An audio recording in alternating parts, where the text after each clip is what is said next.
Yes, guys, and welcome back to We Are Tottenham TV for another pre-match pump-up as Tottenham host Bournemouth in a do-or-die victory today. It's got to be a win. It's also the Darren Anderton and Arnaut Danjuma derby. Of course, both players playing for both clubs. So hopefully Tottenham do come out the right side today, especially with Aston Villa beating Newcastle.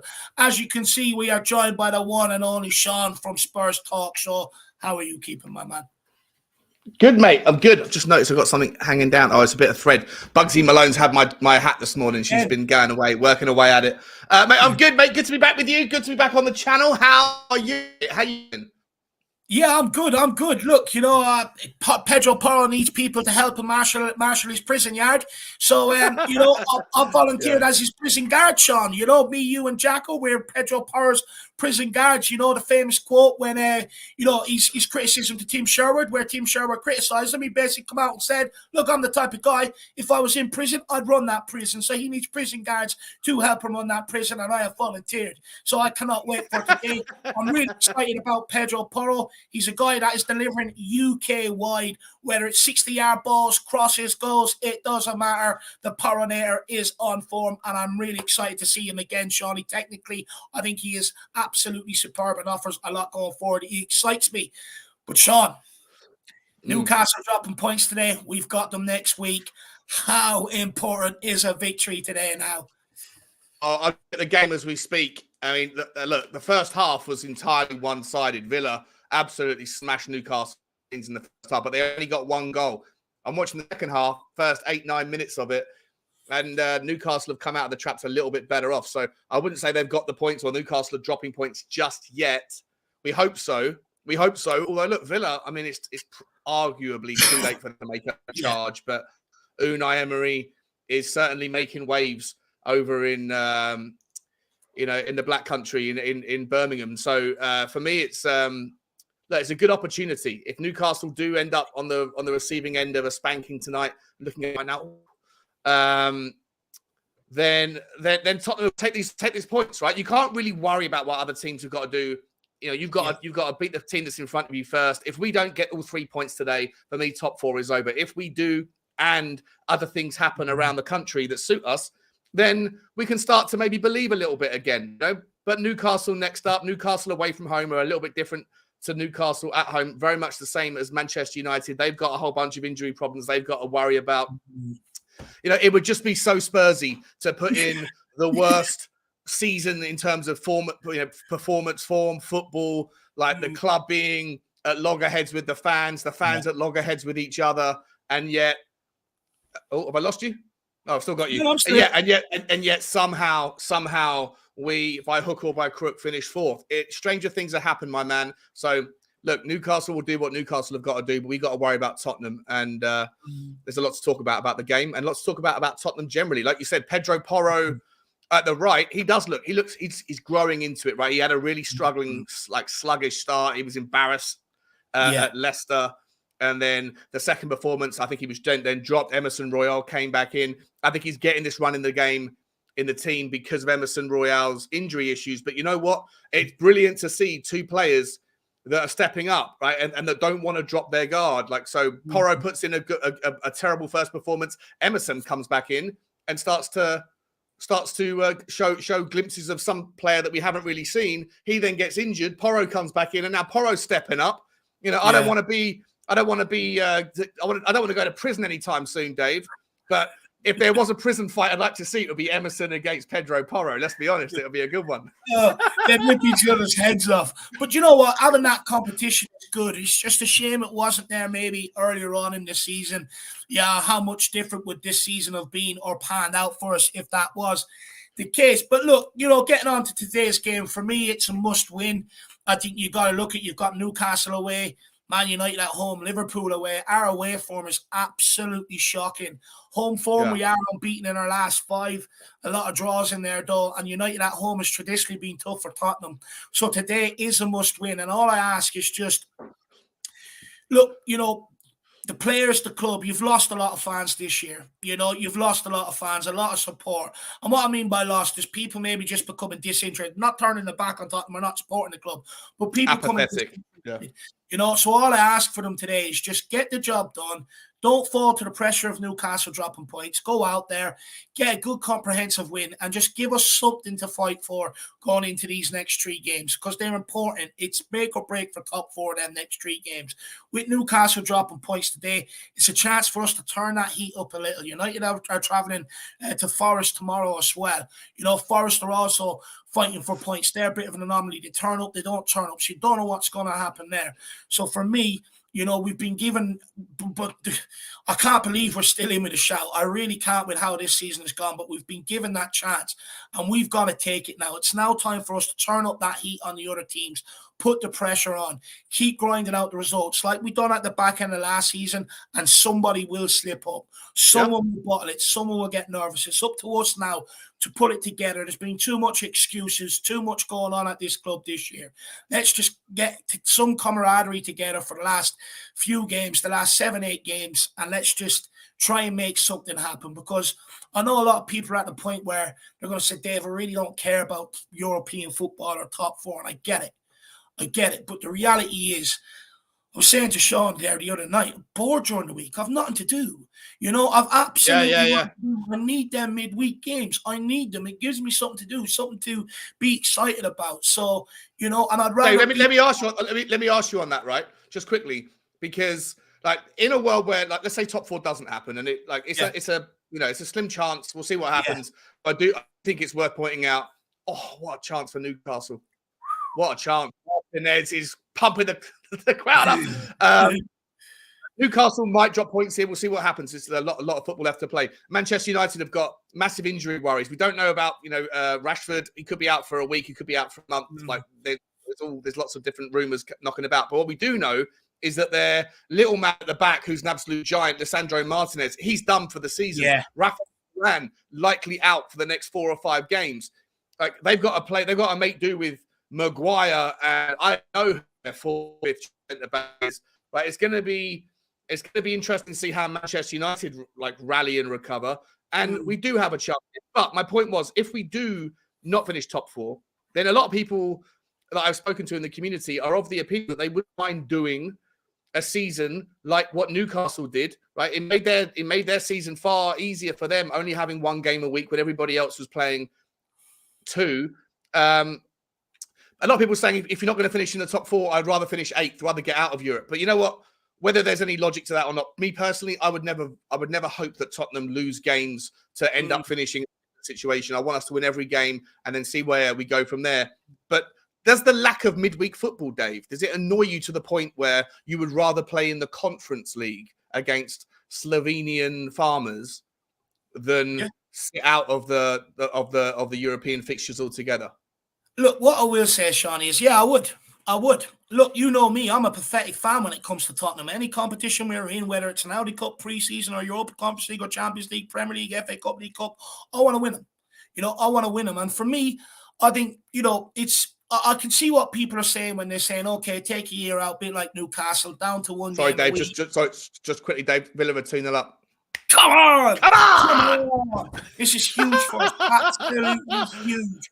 We got to take the opportunity today. But look, Shawnee, for me, I get why people say it, right? That they'd rather take time out of Europe one game a week and it'll benefit us. You can't guarantee that, though.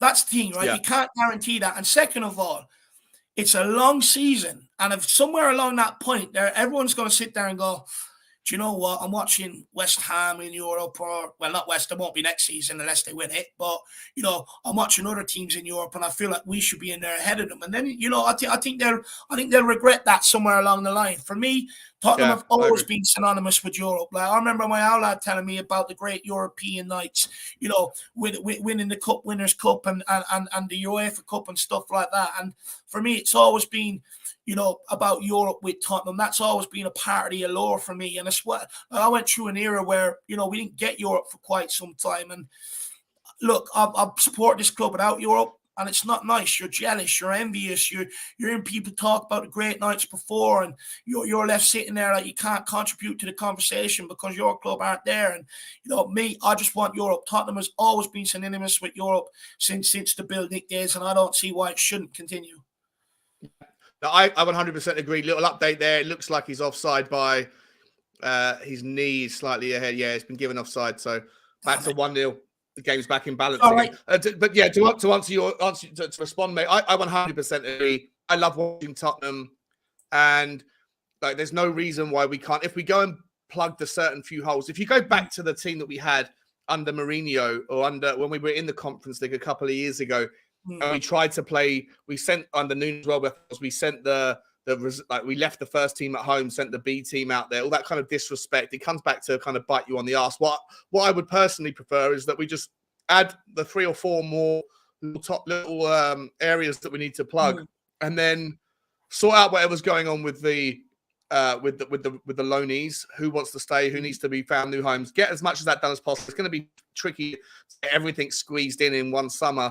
When you have, so many moving pieces, so many chicken and the egg situations. But whatever's left at the start of next season, if we are in a world where we're in the Conference League, and I really don't think we will be, but if we are, I still want to be in it. I'd still rather watch Tottenham on a Thursday than not watch Tottenham at all, right? Look, I'd rather watch NS Murray again rather than not watch players that play at all. And I know people are going to say that's embarrassing. Look, I don't care. It's just my personal opinion. I'd much rather watch us midweek play some sort of football than just sit there with idle hands. It's a long week and it's quite boring if you want me to be brutally honest. Look, I don't think we need to take a step back out of Europe to have this reset and everything else. Like, at the end of the day, I think we've still got good enough players to be able to maintain some sort of European football while trying to get the problem sorted out.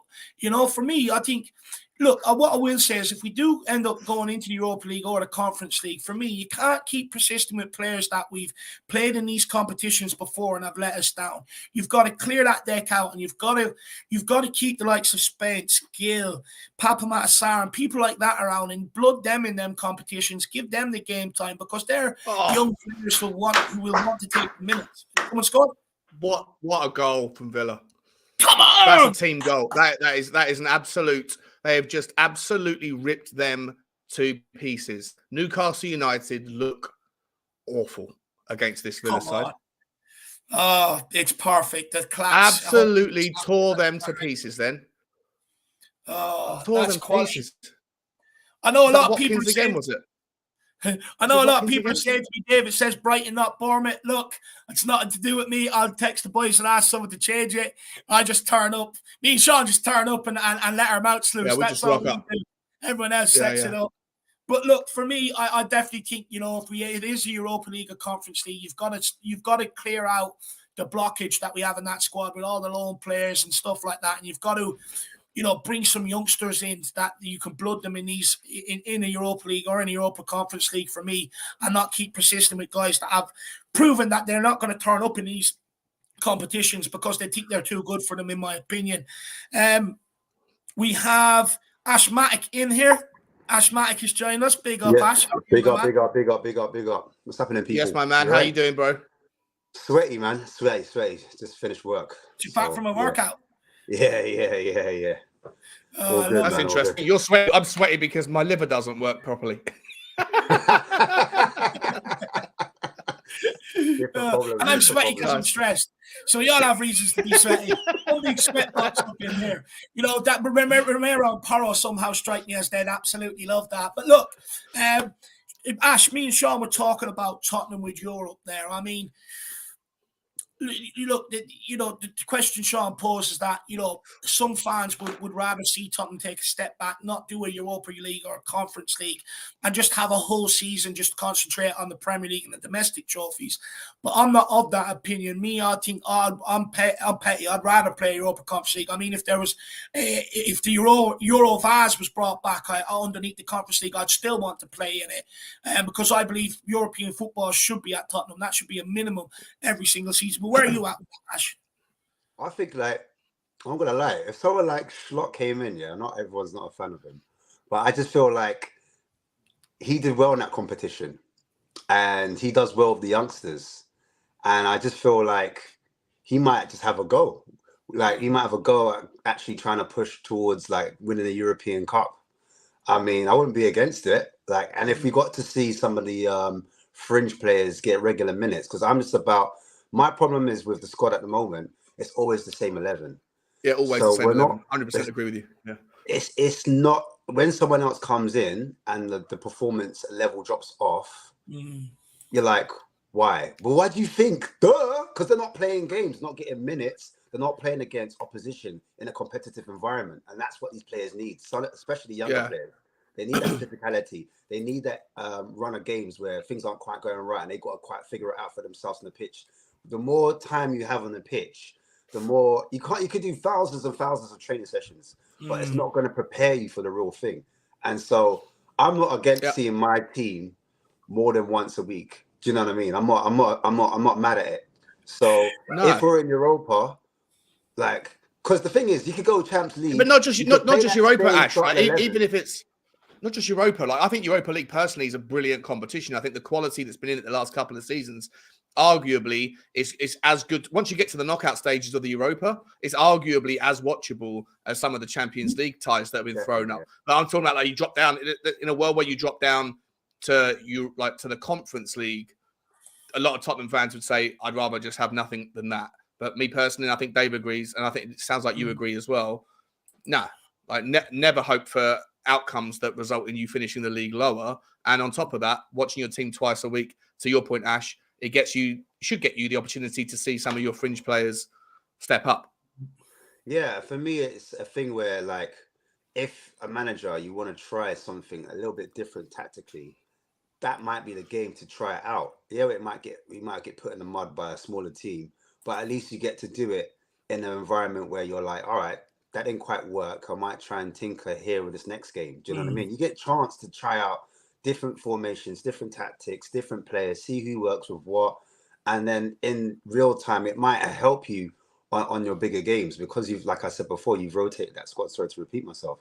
But yeah, I'm not against the conference either. I know, like, people complain because it's the only problem is if you're playing the same 11, or a lot of the main players, if they're playing twice a week, then it will affect the league performances. Then I can understand why the fans are saying, no, don't do. Well, and I think it's probably also compounded on by the fact that in the one experience that we had in that league season before, or last season, was it last season? Yeah.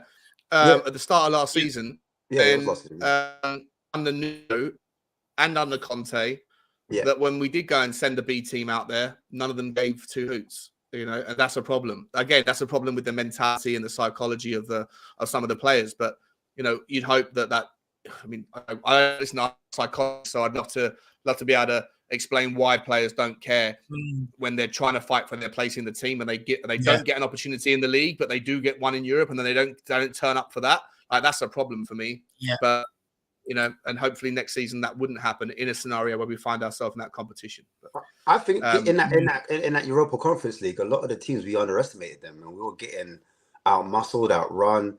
Like it felt like a bit like what happened with Sheffield United. You know, when we just got done by a low opposition, they were just at it more. Yeah. Like sometimes it doesn't even matter about your tactics. It doesn't matter about the formation. It just matters about if the players have the energy and intensity to match the opposition. And sometimes the step up for some of these players, when we switch things around too much, and these players aren't used to playing with each other, sometimes it disrupts the rhythm. And okay, here we go. Here we go. So the lineups are out, everyone. Same again as we were. No shock. Yeah, it's exactly the same. Romero, Dyer, Longley, Porro, Perisic, Skip, Højbjerg, Kulu, Kane, and Son. No difference. Wasn't expecting much. So yeah. You know, we're all back in Pedro Porro's penitentiary, which is good to see. Look, for me, they do say in football not to change a winning team. I'll be honest. I want people to hear me out on this, and I may come across a bit harsh. I would have made a change in the midfield. I would have took Skippy out, and I would have brought in a Papa Matasar. I just look at it, you know, and I've sort of had a thought the last couple of days about situations, and when I look at what people were praising Richarlison for earlier on in the season, coming off the bench, putting pressure on the ball, chasing lost causes, pinning teams back by doing it.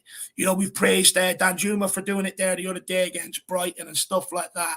And for me, when I look at Skip and Højbjerg, they're very similar players. They're both older midfielders. None of them really want to get out and put pressure on the ball. And for me, that's a huge problem. They're not combative enough when the ball's played in there, because the whole idea of the way we play is the way we're set up is you sit in, you close up the spaces, you don't let them play through the lines. But you're watching teams just play it through the lines. And Skip and Højbjerg are not good enough in that midfield. They're not getting enough pressure on the ball, which allows teams then to get at our back line as well. So for me, I would have actually took out Skip and brought in a Papa Matasar. But another reason why I would have dropped Skip is because, look, you know, against Brighton, he's been found out on the ball as well. Against Brighton early on in the game, he had a breakaway. He had a chance to play Son in. He took a heavy touch. That's unforgivable in the Premier League, especially at, you know, not just that, mate. Not just that, bro. He was like, he'd get the ball into space and then he'd run himself down into the little corridor down the left-hand side. Right. And he got completely isolated by three players and then didn't know what to do. Just before I hand back, I wanted to shout out one little thing about what you're saying about Pape Sarr. Right. I saw something on Twitter. Someone showed the Conte an interview where he said after the Milan game, the Milan away game, where Sarr and Conte said, Pape Sarr and Skip have both shown to me that I can rely and trust on them. Since that game, Pape Sarr, I think, has had the grand total of about 10 minutes of professional football. What I would say, though, last thing I'll say is congratulations to George Abbott, a 17-year-old who only signed his first professional contract with the club on the 23rd of March of this year, 2 weeks ago. He's now on the bench for the Premier League game. He's 17 and he's only just signed a professional contract. Congratulations to George Abbott. I'd be very surprised if he was to make the team. The guy can play as a fullback or a wing back on either side of the pitch.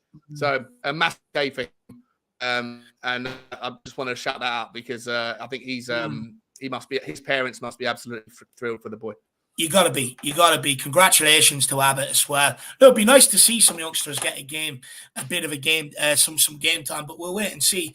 But I just want to go back to Papa Matasar quickly, and then I've got one more point I sort of want to make, and then we'll get more of Shawnee's thoughts and Ash's thoughts on the lineup.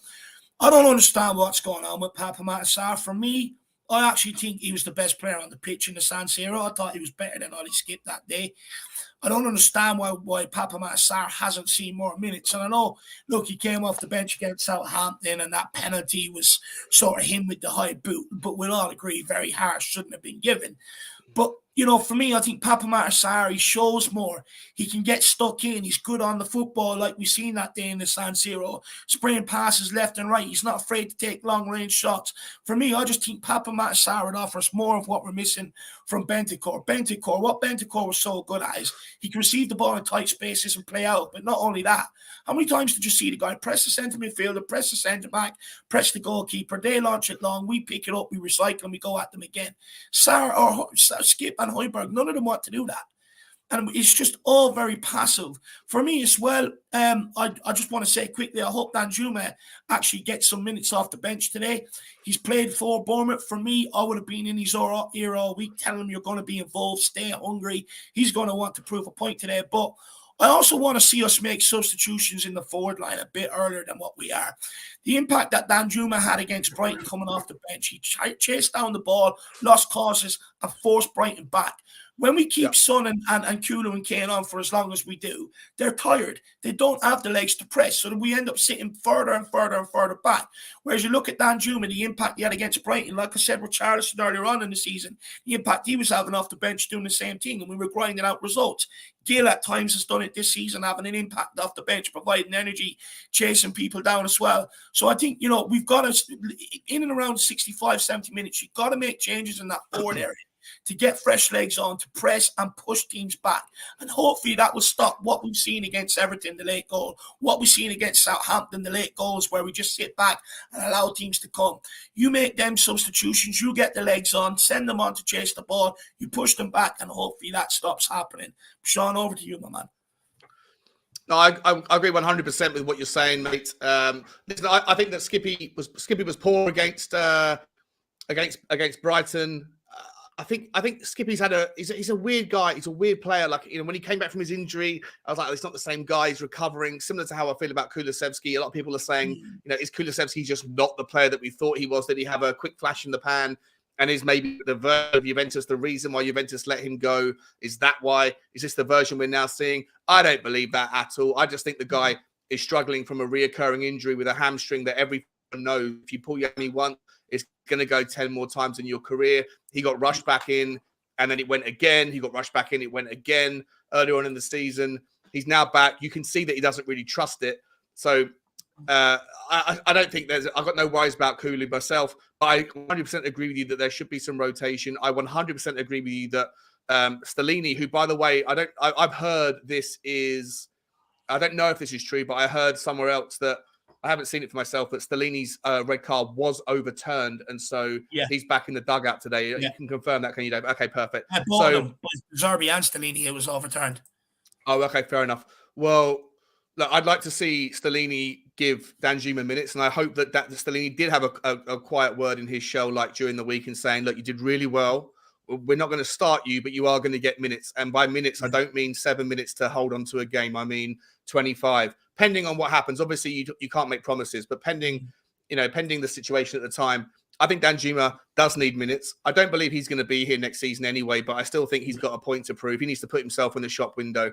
And if Kulusevski or Sonny or Kane, whoever, happens to have a bad or looking tired, we've got 3 massive games next week, and they come in, over a 2-week period essentially, then let's be mindful of that. Like today, we should be able to be comfortable and get the result done.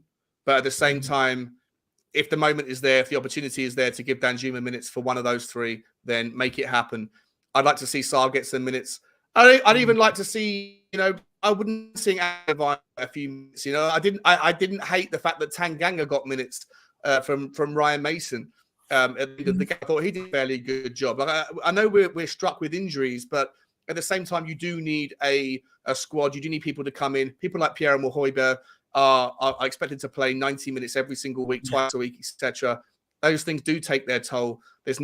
We haven't seen anyone that tells me that Pape Sarr has shown a reason why he shouldn't be playing. I disagree with them because I think Pape Sarr, when he's played, he's deserved to play. So I understand starting 11 not changing, but I do want to see substitutions, and I do want to see how that looks. And Stellini and Mason, over to you to make the right decisions at the right time. That's where I'd go with it. And just before we get Ashley in, I just have one follow-up question, Shawnee. So Danjuma's amassed 23 minutes of Premier League football this year. I know he had the cup games, but let's stick to the Premier League. 7 times he hasn't featured at all. At that rate, would we not be better off keeping Gil Messi around rather than bringing in a guy to give him them sort of minutes? Because Gil Messi seemed like he had a bit more trust, and they were starting to bring him off the bench a bit more regularly. And would we not rather keep someone that we've actually invested money into and look to aid their development rather than bringing in a guy on loan that doesn't look like he's going to be signed in the summer? Yeah, look, logic on paper, what you're saying makes 100% sense. I, with you, and part of the Irish Hotspur crew that absolutely adore Gil Messi, right? Like, I want the guy to be here and be happy here, but I think that you have to also factor in the things that we don't necessarily know and don't necessarily see. Yeah. I think one of the things that's the intangible with Brian Hill is that I don't think he's happy at Tottenham. I think he wants to be in Spain. I think he doesn't necessarily speak the language. I don't think he likes the cold weather. I love him. I would love him to come back and be because I think he could be an absolutely extraordinary player for Tottenham. I really do. But at the same time, you have to shake hands with, you know, the invariables sometime. And I think the invariables come down to personality. I'm not saying he's always looked busy. He's always, when he's come on, he's always looked like he's a trier and he's clever and tricky. And I think he could be a brilliant, and I think he will be a brilliant player. I think in 5 years' time, Brian Hill will be a name that everyone knows for sure. However, I think probably the reason why he was allowed to go back to Spain is because I just genuinely think that, you know, you shouldn't keep a player that doesn't want to be here. If he's unhappy here, then then it makes more sense. So, but that's where I sit on Brian Hill. Interesting. So, Ash, a lot of the comments here, you know, a lot of people are bemused to why we keep sending out the same team, why we haven't mixed anything up. Any insights on maybe why we're sticking with the same system that many people weren't happy with and what wanted Conte gone in the first place because of, and also why we just keep persisting with the same team each week? Now you've got a manager in charge that used to be a defender, and he comes from the school of Conte. He's a son of Conte, so I am not surprised that he's stuck with what Conte's gone. He's obviously respected the way Conte manages. I don't know if he saw the press conference, and he was talking about. They were asking him about being defensive, and he got very defensive about it because they called him out on it. And he was like, you know, I think Man City are a defensive team. I think Arsenal are the best defensive team. Do you know what I mean? I think he got a little bit rattled by that comment. But this team here shows me why fans are frustrated so much. Now, we've got 2 double pivots, 2 defensive midfielders. And I think Skip, the only reason why I could figure out they brought Skip in as another player over Sarr is maybe defensively, tactically, he's a little bit more, has a bit more experience than Sarr. I think that's the only logical reason I can think of, because when I was watching the 2 of them against AC Milan, I thought the 2 of them looked fantastic, by the way, together. But I thought out of the 2 of them, I think Skip was just intercepting when we lost the ball a little bit more. It was a little bit more like if we lost the ball, Skip was there all the time. But in terms of technical ability, I think what Sarr does, Sarr's very good at doing short passes, making small little angles. When you're playing football, it's all about creating an angle to help your teammates out. So someone that's on the wing flank, they need an out ball. And Sarr's good about making that angle, making short passes, 2 or 3 short passes, and then switching the play. And then we go forward. And that's how you progress up the pitch. And that's how you get more possession of the ball. And that's how you don't lose the ball as well. Because a lot of the time, you'll see Skip, like you said before, he's got a bad touch on him. Sometimes with Skip, his first thought is to get that ball up. And when he does the ball and he doesn't deliver it, it basically goes back to your position and puts us back under pressure once again. And that's what we're seeing time and time again. And I think that's why you see Højbjerg sit back so much with him, because he's worried about that turnover. He's worried about the team's counter-attacking on. I would prefer it if we had someone like Sarin that was box to box, but you know, he's quite physical as well. You know, I'll give him his credit. He's quite a good tackler as well. And I would argue that maybe we could have a little diamond where we sit one of the defensive midfielders, one of the pivots at the back of the midfield 2, and then one of them further forward of the diamond. So they help, like a Højbjerg. Højbjerg, out of all of them, he has the most touches, he has the most passes, he's very progressive, but he has to be further up the pitch. Now, when we scored that goal against Brighton, the reason why we scored it was because, first of all, Højbjerg put pressure on Caicedo and on Grosh. They were forced to go back. Perisic joined in as well. He came in off the wing and he started applying pressure. It went back Obviously, Dan Juma started running on, adding on pressure, went to the keeper kicked it back out, went long, and that's when we saw Romero win the ball back, intercept it. And then what Højbjerg did very well is he pulled himself wide, went into Son, Højbjerg runs past Son, and we've now got an overload on the right-hand side. And I think that's something that they might have looked at and thought, right, that could possibly work for this game. If we overload one side, Højbjerg pushes up a bit more. He can see, he had a good look around the shoulder, saw Kane, he pulled it back to Kane, and we scored. So I think Højbjerg more advanced, further forward, at home, kind of being on the front foot, he can supply balls, and he's got the actual technique to deliver a long ball. And I think that's his skill set. His skill set is like passing. That's what he's good at, passing, threading the ball between the lines. That he's not bad at that. That's what something he does it with Denmark as well. So he's in the free in Denmark, and he gets a lot more forward, and he's a lot more progressive. But in a Spurs team, for some reason, like Conte, he saw Tottenham like Chelsea, and he tried to play Højbjerg like Matic, and he tried to play Skip like Kante. And Skip and Kante, they're two different animals. The levels are not the same. Do you know what I mean? Højbjerg is not Matic. It's not the same defensive kind of player. He's not. And then you look at Son. I'm just going through the team now. Son, he's played Son like Hazard. Hazard's a number 10, right? Hazard was originally out wide, but Conte decided to play him more in field, and he tried to do to try to do the same with Son. Son's more like Matoma. He flourishes out wide. He's a wing forward. When he got that space out wide, and you create those angles for him. When he's in the number 10 position, when he's inside in that midfield position, his body position to receive the ball is a lot more like he's facing his teammates.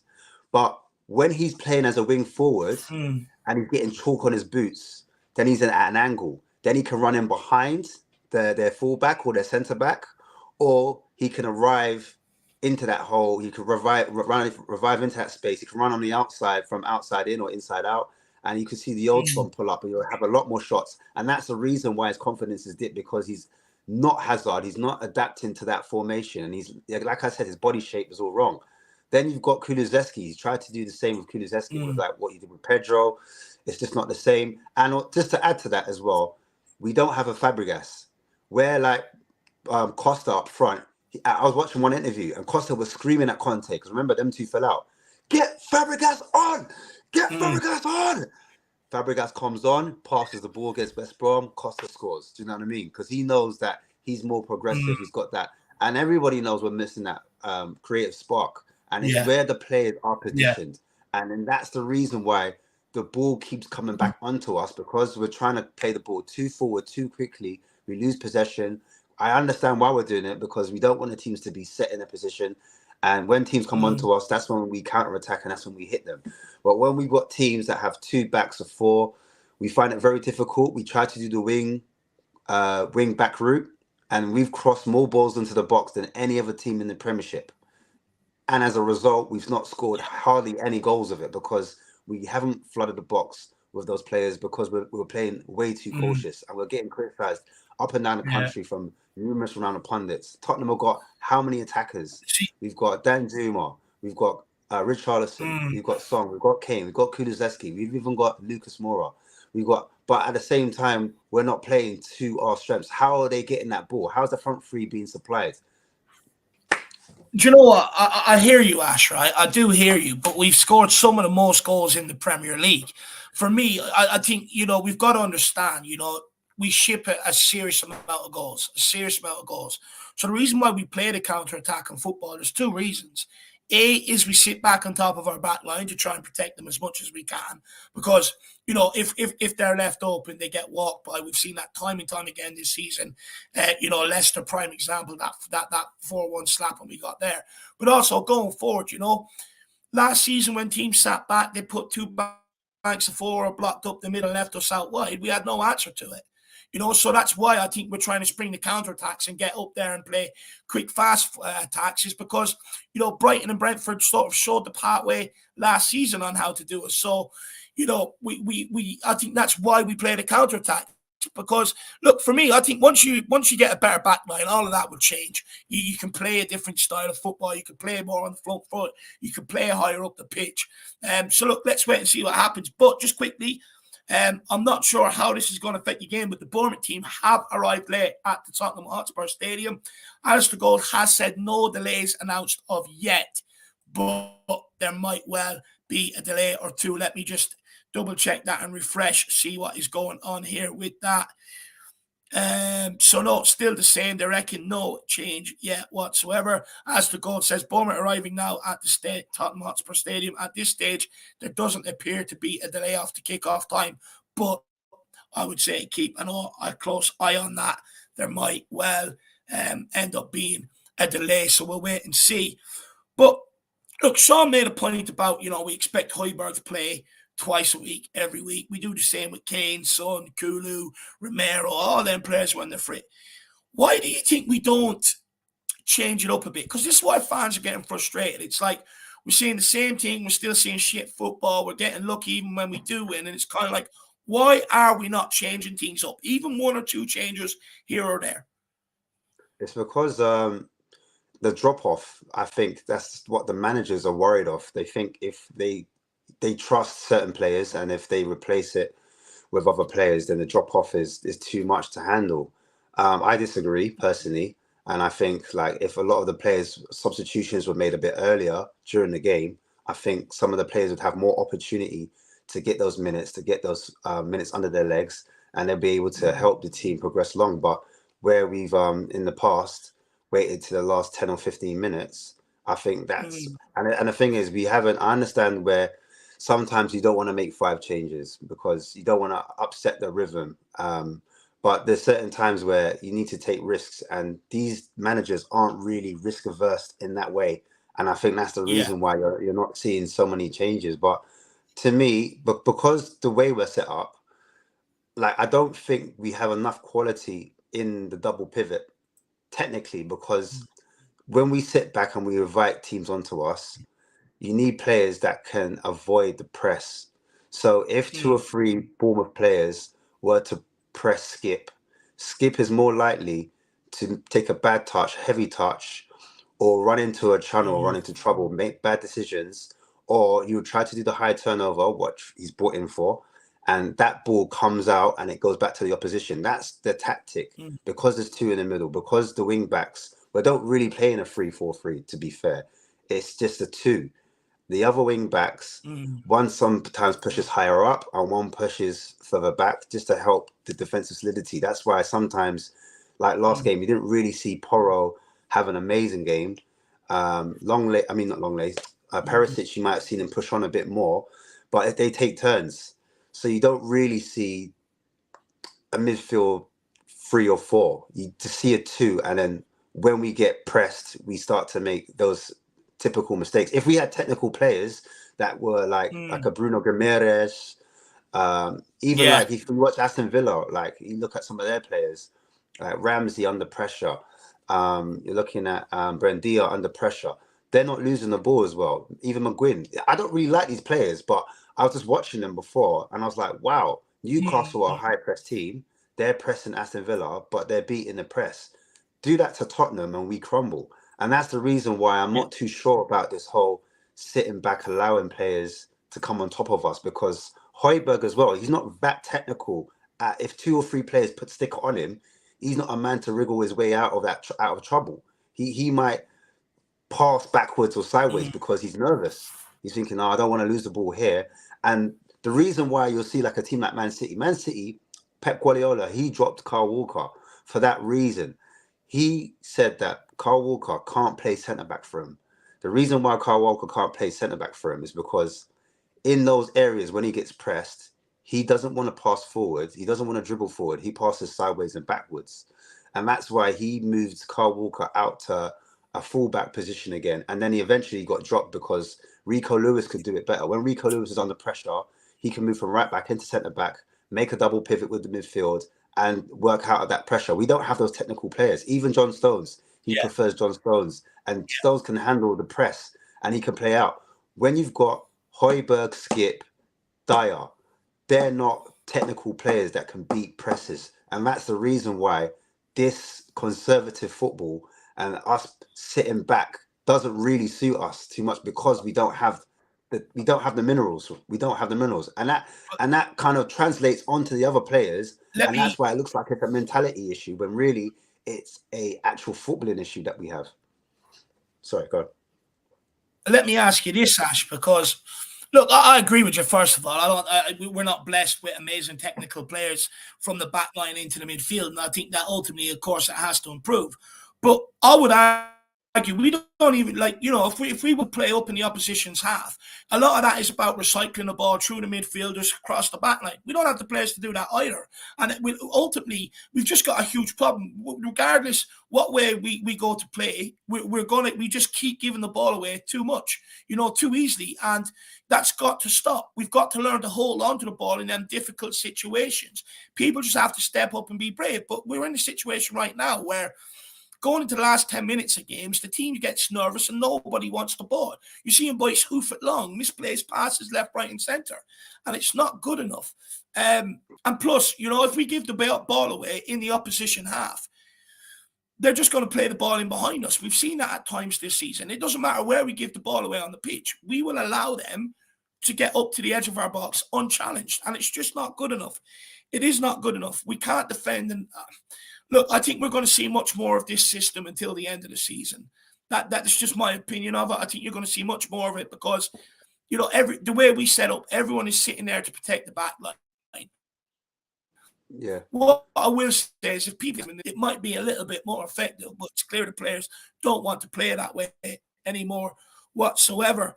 But look, Ash, we'll get your score prediction off you, my man, because we do have to end off now in a minute. So really enjoyed that chat and the tactical chat. Really enjoyed it, my man, actually. Thank you. So look, what do you expect to see for this Tottenham team today, and what's your score prediction, man?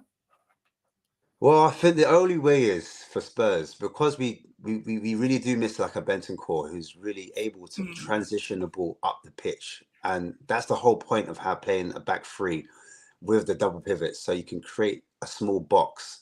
You see it with Brighton, you see it with Aston Villa, you've seen it with Man City, you see it with Arsenal. They create like a little box so they can actually play out and transition the ball further up the pitch.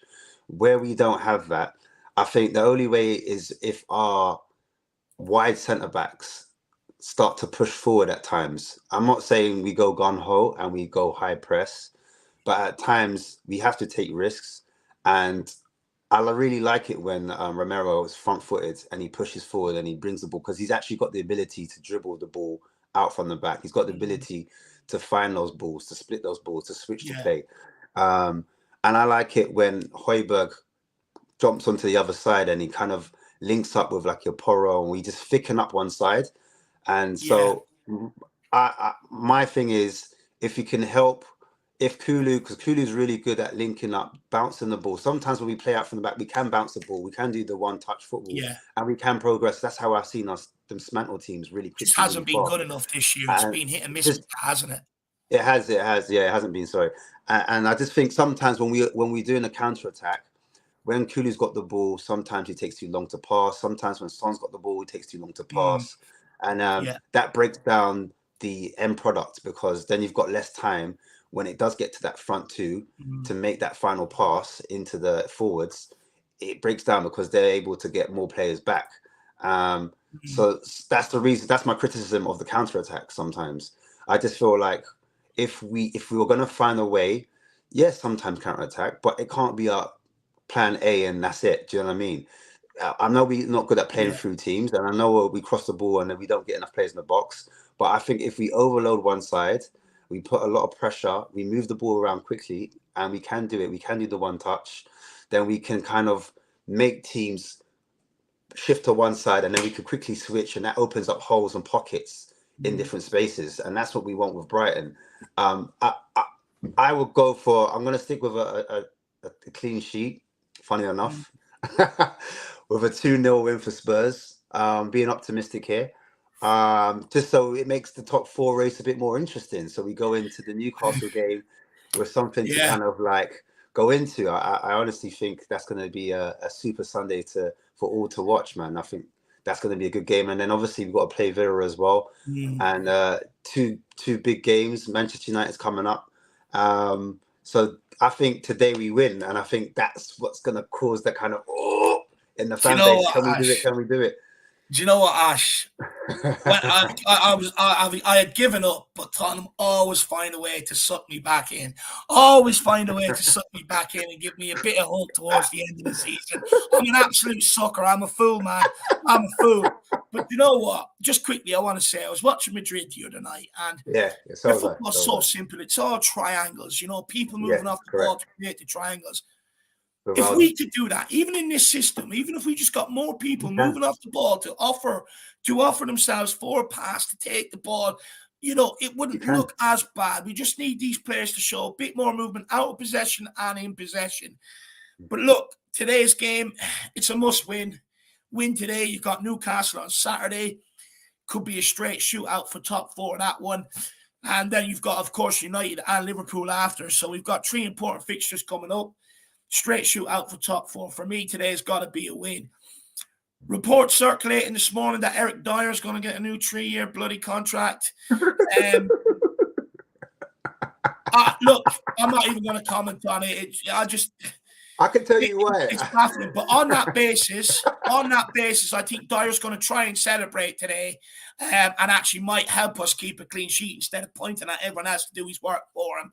So I'm going to go Tottenham 3-0 today. I think Harry Kane will score a couple, and maybe Sonny. I would love to see Sonny score again and continue on a bit of form. It'd be absolutely brilliant for him.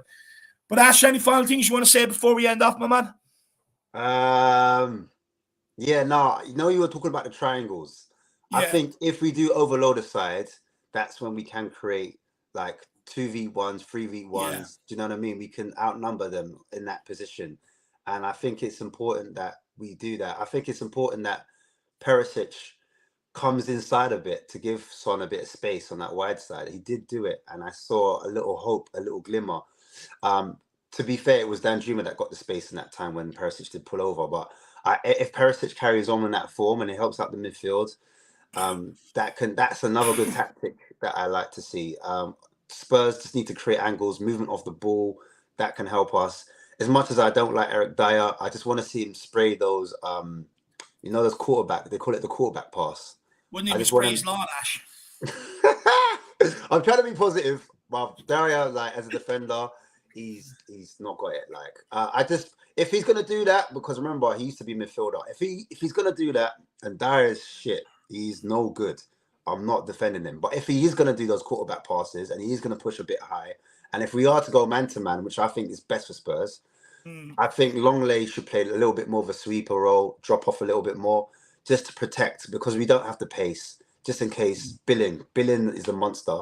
I would take him in a Spurs shirt. I would take no long-range shots for that guy today. He's got a powerful shot on him. I don't want to see us let him unleash.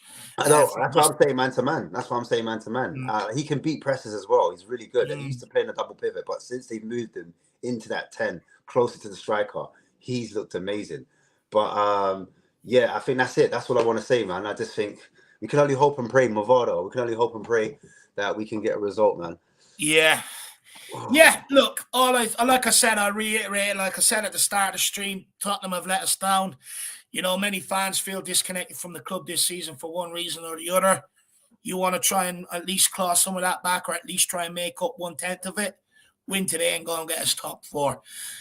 Look, if you want to hear more of me, you can find me over at the Irish Hotspur. I, of course, have Ash on, I have Ben, Sim, Shawnee, and stuff like that. So do get over there and check out the channel if you haven't. And also Shawnee's channel as well. I think his internet went, But Sean's channel link is in there as well. So guys, check him out as well. But look, I think that's it for us. I think we'll end off here and we'll hand you over to the guys in studio for the watch along. I'm going off to get into my prison guard uniform because, as I said, it's Pedro Porro's prison and he needs prison guards. So I'll be there to keep the rule the rules. So, guys, as always, come on, you Spurs. Come on, you Spurs. And in Harry Kane we trust today. Big up.